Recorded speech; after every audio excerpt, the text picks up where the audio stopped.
Levitico chapter 17 verse 1 up to 16.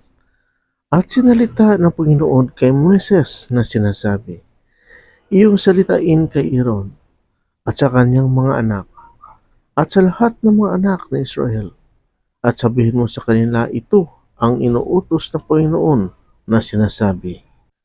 Sino mang tao sa sangbahayan ni Israel na pumatay ng baka o kordero o kambing sa loob ng kampamento o pumatay sa labas ng kampamento at hindi dinala sa pintuan ng tabernakulo ng kapisanan upang ihandog na pinakaalay sa Panginoon. Sa harap ng tabernakulo ng Panginoon ay dugo ang ipararatang sa taong yaon.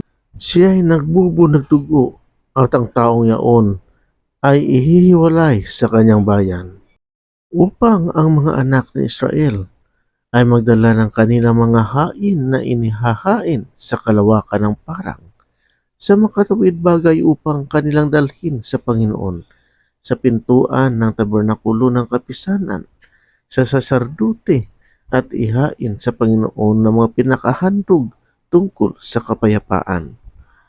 At ibiwisik ng sasardute ang dugo sa ibabaw ng dambana ng Panginoon sa pintuan ng tabernakulo ng kapisanan at susunugin ang taba na pinakamasarap na amoy sa Panginoon.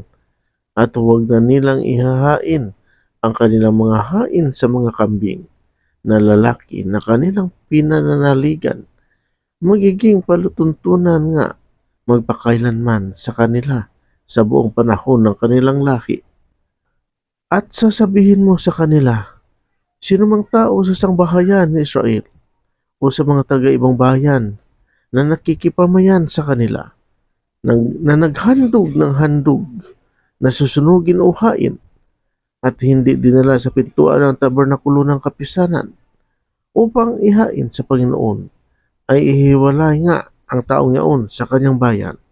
At sino mang tao sa sangbahayan ng Israel o sa mga taga-ibang bayan na nakikipamayan sa kanila na kumain ng anumang dugo, ay aking itititig ang aking mukha laban sa taong yaon na kumain ng dugo at ihiwalay ko sa kanyang bayan, sapagkat ang buhay ng laman ay nasa dugo at aking ibinigay sa inyo sa ibabaw ng dambana upang itubos sa inyong mga kaluluwa, sapagkat ang dugo siyang tumutubos dahil sa buhay.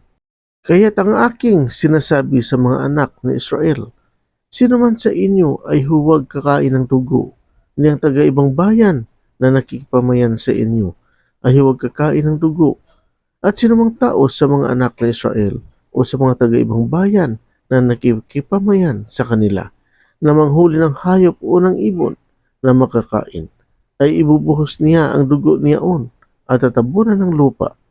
Sapagkat tungkol sa buhay ng lahat ng laman, ang dugo nga niyan ay gaya rin ng buhay niyan. Kaya't sinabi ko sa mga anak ni Israel, huwag kayong kakain ng dugo ng anumang laman, sapagkat ang buhay ng buong laman ay ang kanyang dugo. Sino mang kumain niyan ay ihiwalay. At yaong lahat na kumain ng namamatay sa sarili o nilapa ng mga ganid, maging sa mga tubo sa lupain o sa mga taga-ibang bayan, ay maglalaba ng kanyang mga damit at maliligo sa tubig at magiging karamaldumal hanggang sa hapon. Kung magkagayon, ay magiging malinis. Datapwat, kung di niya labhan ni paliguan ang kanyang laman, ay tataglayin nga niya ang kanyang kasamaan. Amen, Lord. Please subscribe, like, and share. Salamat. God bless.